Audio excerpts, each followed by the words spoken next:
Soldiers go to war for peace. But for this army corporal, his sole mission is just too dangerous. So napakagaling na sundalo nito. Mahal siya ng tao. No one is safe and free amidst the ongoing battle. Hindi tayo dito para pag-away. Tayo ay tulungan yung komunidad. But for Corporal Villases, time is running out to reform the minds of the insurgents. Hindi ho kami aalis dito sa lugar ng Lahog hanggat hindi natin nakakamit ang kapayapaan. Witness how Jerome Ponce delivers the lines of a true patriot. Yung malulokong mga masa.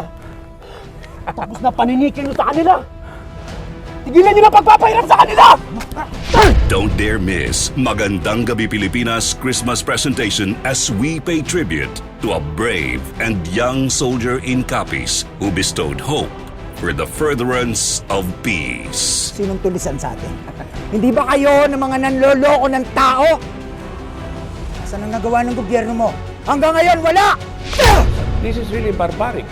Sabi ko nga, Lord, bakit gano'n yung ginawa mo sa akin? Ano ba kasalanan ko sa iyo? Join TV journalist Ceasar Soriano uncover the severity of a soldier's every mission. Buhay man ang kapalit.